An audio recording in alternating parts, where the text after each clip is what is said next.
Hi, I'm John Rydell, and I'm here to talk to you about the magic of painting. And if you're a painter or you never have painted, uh, that really isn't the issue. The issue is I'm going to show you a simple method that I developed that's inexpensive, easy to use. You can do it at home or you can take it anywhere with you. And really break into that fine art, the magic of painting. Because what we do as painters is we start with like a very simple white paper, and we develop an image. It's like magic.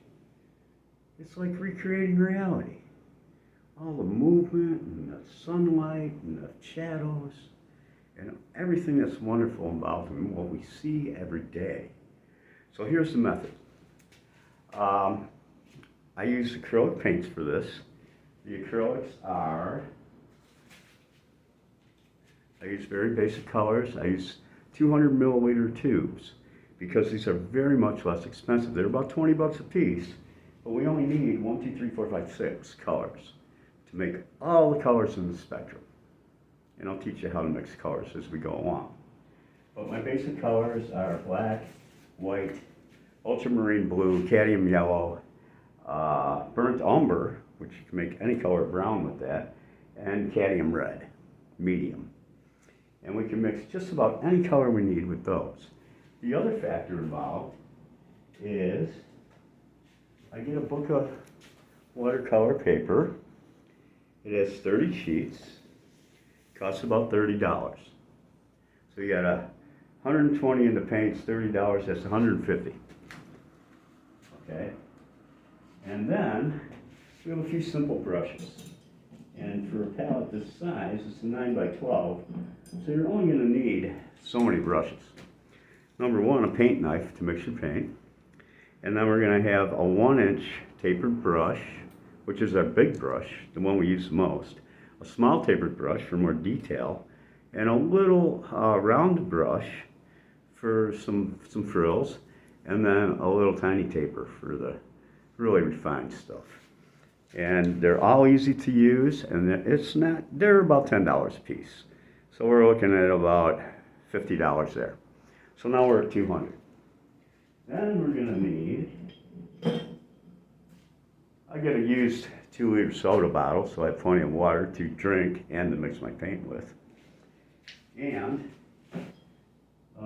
just a throwaway cherry jar, put the brushes in, we fill it about halfway with water, so we have a good wash for the brushes. And we need an easel. Now an easel, I think they're about 60 bucks for a very simple, lightweight easel. And you want lightweight, if you're gonna carry it around with you, you want lightweight. You don't want to mess with that. So anyway, we got the easel, we got that. And then the traditional method with watercolor paper is that we would tape it on a board. So then we got to go out and buy acid-free tape. We got to tape it down, we got to peel the tape off. My method is this. I use a very simple board that I find at home. It's a breadboard. See, real easy breadboard. And then I put the watercolor paper on there and I tack the corners with thumbtacks. So the thing is about painting on paper with water is it ripples up. It gets like waves in it. However, when it dries out again, it stretches and it dries flat. So that's the beauty of it. Anyway, now we can do this vertically or horizontally, depending on our scene and what we want to do. And put that on the easel, of course, tighten it up. And I can pack all the rest of the items in a fairly simple backpack. Not real big, but it gets kind of heavy with all that, so you don't want to overdo it. I'm a student of the work of Claude Monet. He was the first impressionist. He's the first guy. He went to the gallery or to the art school in Paris, which was the best in the world in his day. And he went to class and they were painting inside. And he said, this isn't how it should be. And fortunately for Claude, they came out with tubes of paint back then that they never had before. They'd have to mix it all in the gallery, the studio. So Claude would go outside and paint it like it really looked like, and not like he thinks it should look like. And that's the fun of it. And the thing is about painting is you've got to give up the perfectionism. I call perfectionism the fear of failure.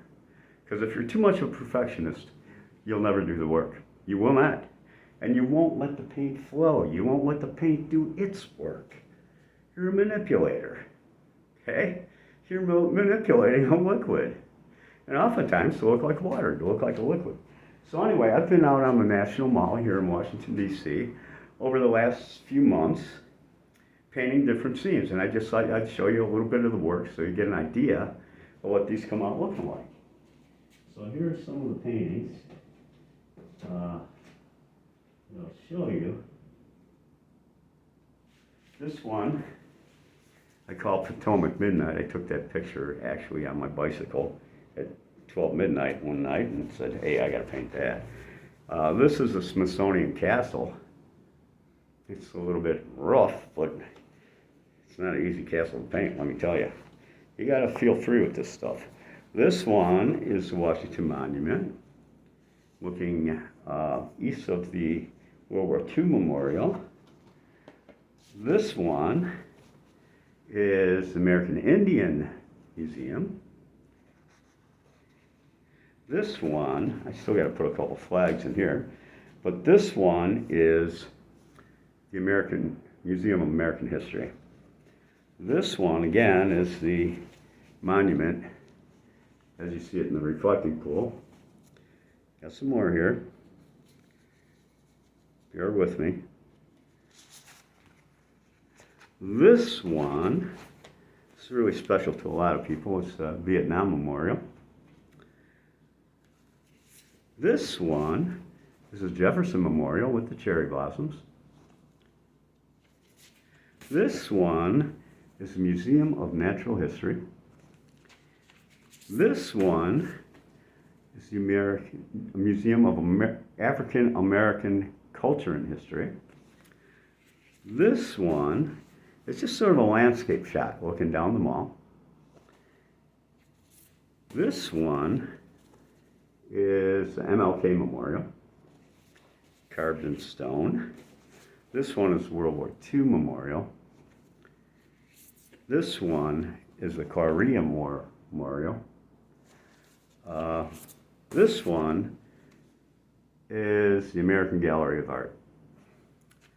And this one is just sort of a favorite. It's from October when the trees are all in full bloom, and it's Rock Creek up in northwest DC where I live. So anyway, that's the scoop. Those are the basics. I don't think I forgot anything here. You gotta just go by Walgreens and get yourself a little box of thumbtacks. So get plenty of those. And you're all set. You can set some of this up ahead of time. You can set up your board, your paper, put it in the back of the backpack. Take your extra pieces with you. Make sure to bring some paper. I failed at that before and had to use a piece that I was using for a little sign out there. And I think that pretty well covers it. And this one is a photo I took in Florida. And I think that's going to be our first painting that we're going to do together. So if you can assemble some of those pieces, or if you have some at home, by all means do that. And you know, people tell me, oh, I can't even paint stick figures.